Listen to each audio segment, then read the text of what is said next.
Hello, is that working?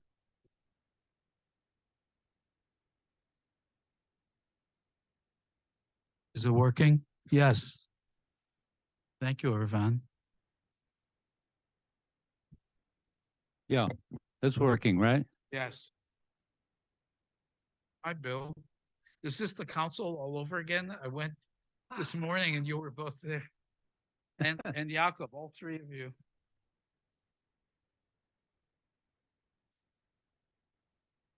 It was very well, no, I can't talk because it might be recording. Never mind.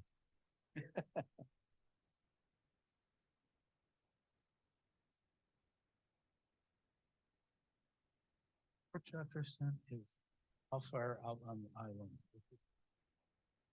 This way, what exit is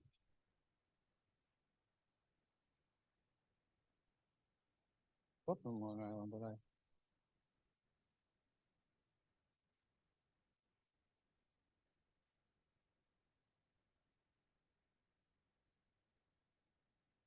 We'll wait until we hear from Con. We're supposed to. Oh, he's in charge of this operation. Which means Blame it on Connor's him. in charge, which means Jason's in charge. Yeah, he's from the head of council connections. Something. Not as important as your upcoming trip to Africa. Really? Wow.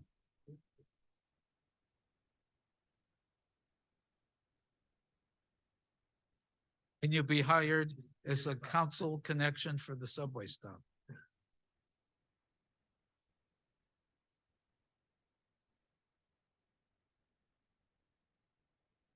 But I do know people who see it's running. Okay, thank you, Marissa. That's good to know. Hey. I am Wayne Lavender, and I'm fortunate enough to be interviewing Charles Platt today. Charles has every other Friday night shows films of operas and sometimes ballet. When I got here a year and a half ago, I saw that I can just come down if I'm around on a Friday evening, come down at 7 and see a ballet or see an opera or the first half of a long opera um, for free.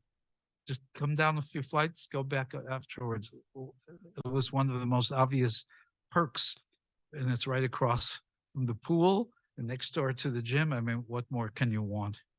Um, so, Charles, um, you've been how many years here at Woodland Pond?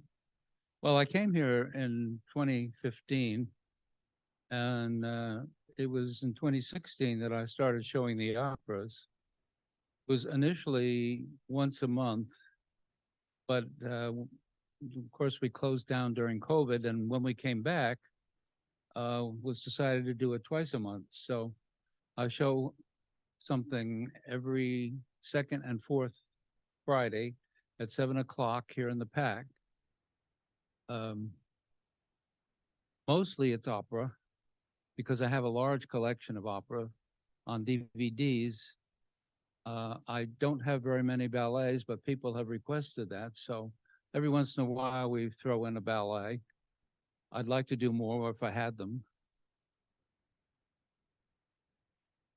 I was going to ask you, where were you from originally, going back long before you came to Woodland Pond? Well, I grew up on Long Island, and then I lived in upstate New York in the Finger Lakes area. I went to school up there, and it was while going to college that I first became interested in opera. Growing up, I never heard any classical music of any kind, but uh, my second year in college, I moved into a rooming house, and the fellow across the hall from me was a big opera fan. And he, at that time, long play records were something new, and all of the record companies were beginning to put out complete operas, which they couldn't do before with 78s. And he was collecting them, and I was borrowing his records and found that I really loved the opera. He introduced me to the Saturday afternoon Metropolitan Opera broadcasts. And eventually I bought a reel-to-reel tape recorder. I recorded the opera broadcasts and eventually switched to a digital tape system. And so I've been following opera for many, many years. And of course, when CDs and DVDs came out, that was perfect. Much more compact than any other system for me. And I have a lot of operas on DVD.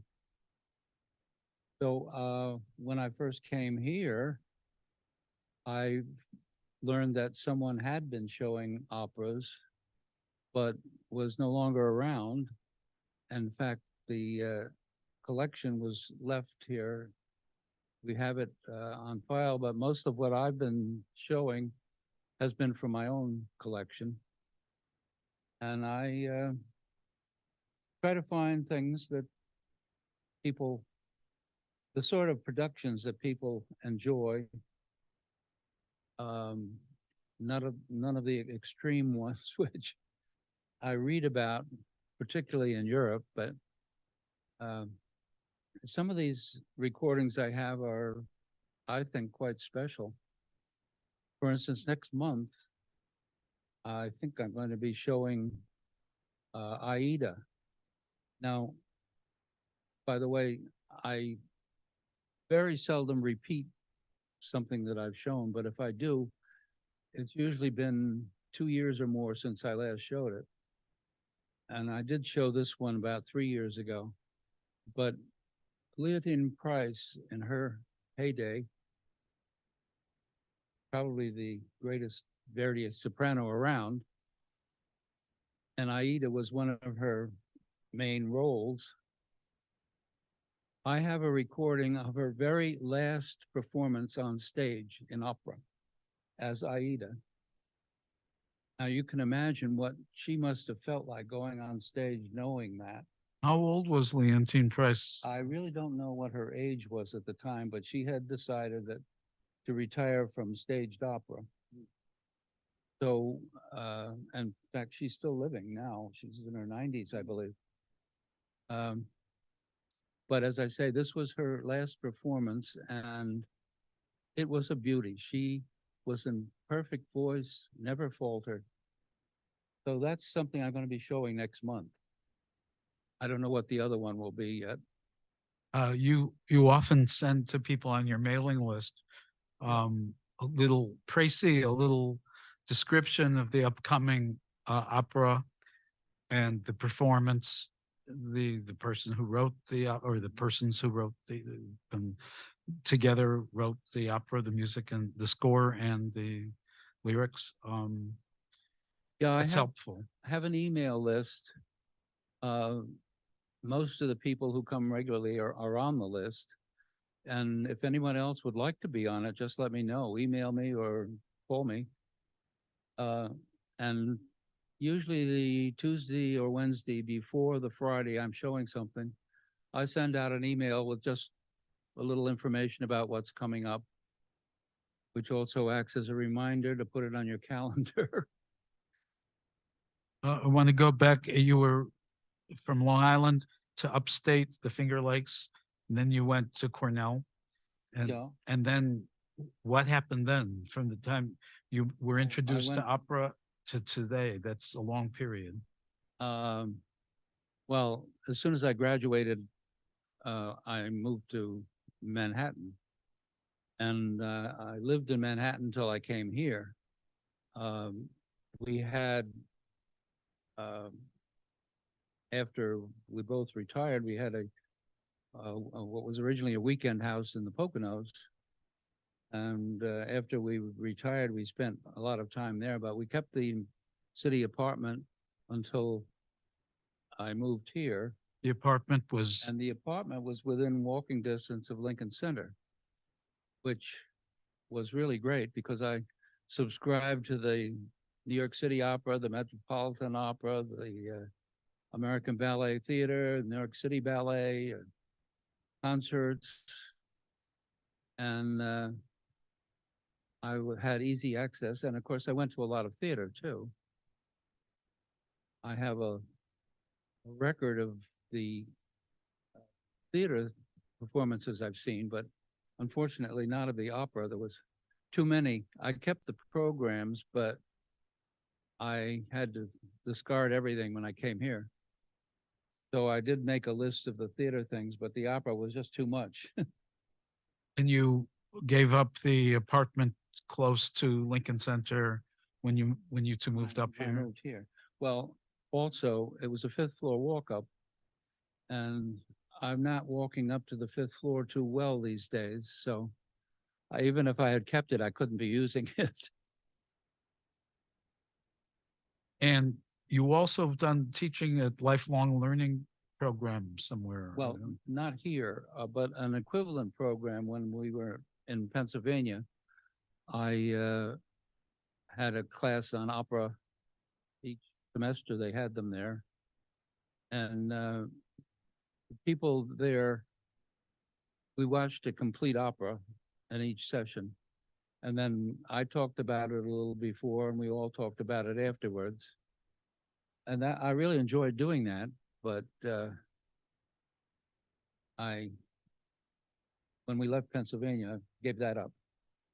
But showing them here, I really have enjoyed. I think the people that have been coming have been enjoying them. Yeah. And Gretchen is the person who had access to the collection you were mentioning about someone who's no Well, longer yeah, here? she does. But I think I've only shown one of those just because I have so many of my own and I know each one, what the production is like. Now, one of the problems with showing them is the length. And we start at 7 o'clock. And people don't want to be sitting here till midnight watching an opera. A few times I have split a long opera in half and shown the second half of it 2 weeks later. But I really hate to do that when it's such a long gap in between. Uh, it's unfortunate because some of my favorite operas are long. For instance, Don Carlo is my favorite Verdi opera, but if it's done complete, it's almost 4 hours. So have to compromise on things like that. But I have plenty of operas that are not too long as I stay away from Wagner. You talked about not being of the same mind as some of the contemporary European sort of Directors. out there opera directors. You would consider yourself a having a sort of a traditional standard repertoire. Well, traditional for me, um, today, the Metropolitan Opera has remained comparatively uh, what I would call traditional. They haven't had very many productions that were extreme, but I subscribe to Opera Magazine, which is produced in London, and they review productions all over the world. And some of the things I read about, and Bob and I have taken um, opera tours over the years with a couple who specialize in that. So we've been to quite a few different theaters in Europe, and some of the productions we've seen there have been pretty extreme. The, um, for instance, we saw a production of Samson and Delilah. Um, Now, as you know, if you know the opera, Samson and Delilah meet and get involved. But in this particular production, the two of them are living together in a railroad car at the beginning of the opera. Now, somehow they worked the music in there, but the story didn't make a lot of sense that way. Another one we saw one time was production of Norma, Well, that's supposed to be taking place in the time that the Romans had invaded uh, Germany. And in this particular production, Norma had a lovely 1950s living room with overstuffed furniture and so forth, and a whole wall of windows in the back. And while she was singing her first big aria, the chorus all came in through the windows carrying machine guns. That didn't fit into the story at all, but some of the directors just want to get attention. And some of them, I think, when they get booed at the end, really, that they're proud of that. But anyway, But there are also other directors who I imagine want to engage the younger audience who might not be acquainted with classical music and opera, and they might want to like putting Shakespeare in modern stage. Maybe well, that's one of the things that most of the directors seem to do these days is updating the period. So instead of taking place in the 12th century, it takes place in the 19th century, or instead of the 18th century, it takes place yesterday. Um, it gives them a chance to bring in, for instance, things like cell phones and computers, which really don't fit in most opera librettos, but in some productions you see that. Well, I have seen things that were updated that I enjoyed. I saw a production of the English National Opera Company of Rigoletto, which is supposed to take place in medieval times, basically. And it was updated to New York City, Little Italy in the 19th century. And the Duke was a mafia don. And the relationship of one person to another worked out in that case. So I didn't mind that. I thought it worked pretty well.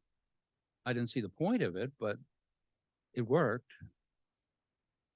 you know a number of people who go to opera or occasionally imbibe in opera are people who might not know the language that is being sung, but then there's super titles, of course, now, Mm-hmm.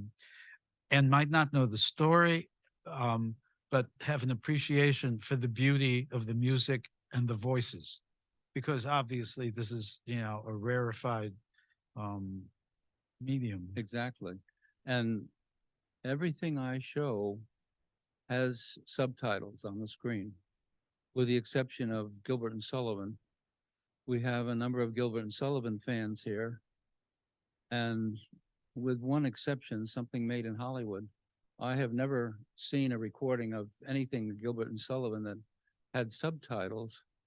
And I think the main reason is that the language goes by so fast you couldn't possibly read it and still look at the pictures. But uh, a lot of Gilbert and Sullivan fans like myself already know most of the lyrics anyway. But we always have subtitles for everything else. And people do appreciate. I know sometimes when I've been here, it's you show a performance from somewhere else in the world, another opera company, um, and the lead singers are people I've never heard of, and it's still beautiful, Yeah. and it's nice to be exposed to that because most of us have maybe have been to in New York City, but haven't been to opera companies in the rest of the world. Hmm. And here you are bringing it to us. Well, I have collected performances that I like, and I feel the singing is good and the production is something that at least is not offensive. A lot of the productions that I have are from the Met, but they're from quite a few other companies. Um, and I don't think I've had any complaints about people not liking them. The I wanted to add that You're also a member of the committee, what do you call the trip committee? The people, the residents who, along with Gretchen, come up, Select, yeah. Well, select it's not the, formally a committee, it's just a group of us that, it's a informal task force. yeah. And who pick up places to see, to go for walks or restaurants or movies, and most of all, and plays for museums and concerts Mhm. uh, at Bard or in, you know, any of the towns nearby and the colleges nearby. You, I assume you're an advocate for getting Opera. those opera performances in. Well, yeah, we're fortunate in this area. There's so much going on. I mean, we have three colleges, uh, and Bard especially has a lot of things going on. And there are a number of theaters around here, concert groups. So there's usually a lot to choose from. Um, and of course, as far as opera goes, there's the live and high definition telecasts from the Metropolitan, Correct. Yeah. which are shown at the Bardavon mostly. Occasionally they'll show one at UPAC in Kingston, which has a terrible sound system, but have to put up with that, I guess, because it's not usually more than one or two a season. But we usually have buses to those. Next month there's um, Saint-Saëns Henry VIII, an opera that I've never heard before, is being done at Bard, and there's going to be a bus trip to that. Um, so, as I say, I think we're quite fortunate in this area that there's so much going on that we can easily get to by bus. Lots of culture around here. You don't have to take the bus or the train back to New York City and pay Lincoln Center prices. Right. Um, Anybody have any questions for Charles? Yaakov?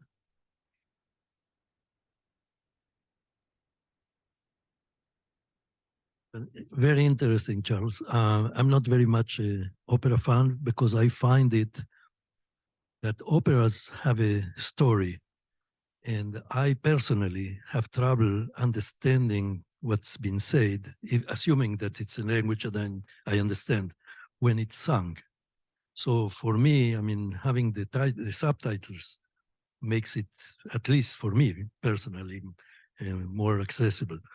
My wife is a fan of opera. She loves it, and I find it difficult. I want to understand the story. So, in relation to that, I mean, we happen to be to go to an opera in China, which obviously I didn't understand, and there was no subtitles. Have you had experience with other languages? I mean, you know, Spanish or Chinese or other Personally, than no. the classics? Personally, no. I know nothing but English, but I know what you're talking about. Even, I mean, I've been to opera performances in English, and you can't get a lot of the what's being sung. And even dialogue in between is sometimes difficult. So, in performances, when the idea of super titles came along in theaters, that was a huge improvement. Though that's where they project the text up over the screen or over the stage rather. Um, I remember Beverly Sills was the one to first bring it to the New York City Opera. And then of course the Met has this wonderful system where the subtitles are on the back of the seat in front of you. Every seat have subtitles. And I think everyone realizes that there are singers who can get the words across, assuming it's a language you understand, but many singers can't. So that's been a big help in recent years since that was developed. That's why I, as I say, I don't show anything without subtitles. I think there's still many people across the country who think of opera as being in a foreign language, don't realize that foreign language tends to be Italian, German, English, French. It's not so often that exotic. I don't think people know about the titles outside of maybe the big city where you have the opera companies. It's a shame because, it's accessible music. Oh, excuse me. Um,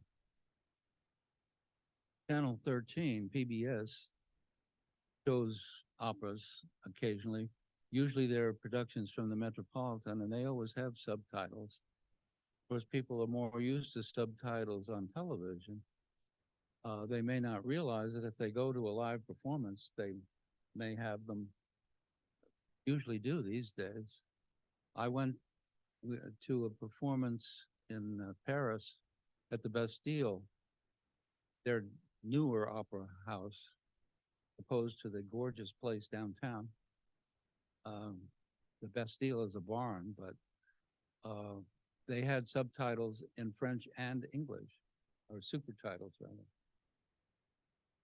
I was quite surprised that I expected the French, but I didn't expect them to have it in English also. I wanted to go back for a moment to the ballet because you do show ballets and they're often not necessarily with companies that we know here. How did you get a collection of ballet tapes? Where'd that come Sort of from? accidentally. I I like ballet very much, and I used to go regularly when I was in the city, but it's something that never occurred to me to collect on DVDs the way I have opera. And I collected a few things like performances by some favorite dancers after they had retired, and then I saw this was available, so I bought that DVD. And but as I say, I have very few of them. I wish I had more so that I could show more because a lot of people enjoy that too. But I You show what I don't need have. super titles terribly much for ballet. I said you don't need super titles. Um, any other questions? Bill?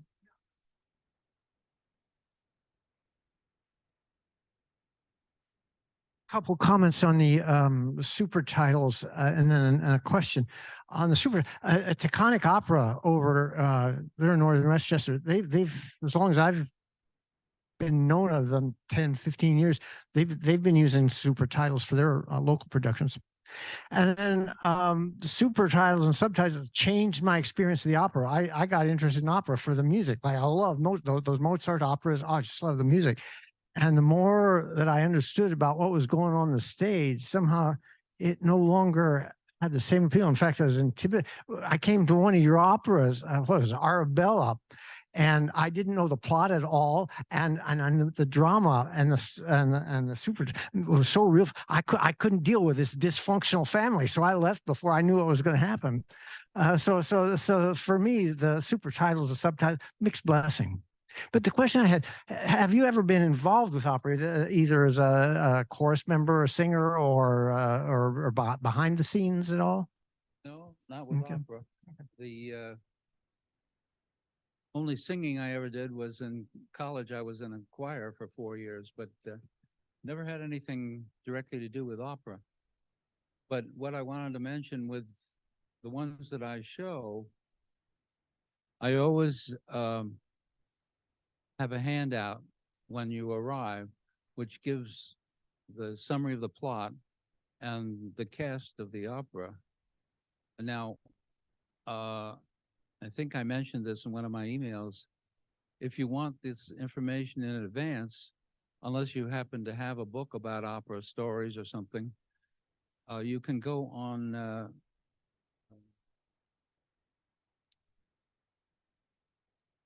not YouTube, Wikipedia, and put in the name of an opera, and it will bring up all kinds of information about it, plus the plot. You can also learn who the original singers were and everything else if you're interested.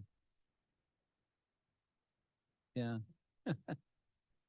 But, no, I try to give that, but of course, the problem there is I give it out when people arrive, but most people don't arrive far enough ahead in order to read it before they watch. So that's why I suggest looking it up online in advance if you want to know the story. I happen to, because my parents were European, I happened to be exposed to opera from early childhood. I would just, my mother would play some 45s or 78s or whatever, just excerpts of operas. And I knew it, I just thought of it all as foreign language. I didn't know about English operas, spoken, English spoken operas. And I just loved the music. It was just beautiful. So I liked it, you know, besides liking jazz or rock or whatever else it was, popular music. It's only later that I got to see how convoluted and often very tragic the stories of operas are. And on the one hand, you're transported by the beauty of the music, and sometimes you get caught up in the tragedy. There's so much tragic opera. Yeah. Oh, yeah. I don't think there's much comic opera. Well, there's quite a bit, but not a lot of it is done. But you're speaking of tragic operas. I was just reading in the latest opera magazine, somebody has just written an opera based supposedly on the Peter Pan story. However, at the end, the whole family falls out of an 84-story window and dies. Now, how that works into the story, I don't know, and I don't think I want to know. But that's the sort of thing that directors seem to want to do these days. Anybody else have questions? Yaakov? You mentioned the media. I mean, that you went from 78, well, from Oh, yeah. long plays to, digital and so on. Nowadays, I mean, there is a lot of that is available online. You can just go to YouTube or other media platforms. You don't have to even have it. And I know, for instance, that Woodland Pond can get almost any recording or any videos. They can get it, for a week or so, or whatever time you want it. And they, no, I understand that. But you say that at one point, for instance, you wanted to, you didn't have enough ballet, and that's also a, kind of. Oh, yeah. And the related question, which I don't know if you want to comment on that, the question of the sound quality, because when you play things on videos and so on, it has two components. One of them, the recording itself for the reproduction, and the sound where you watch it. So do you have any comments about the sound here in the pack?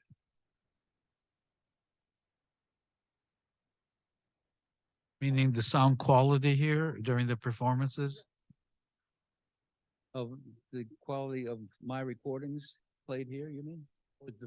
Or if Well, how it comes across in this particular hall. it's not bad. Not ideal, but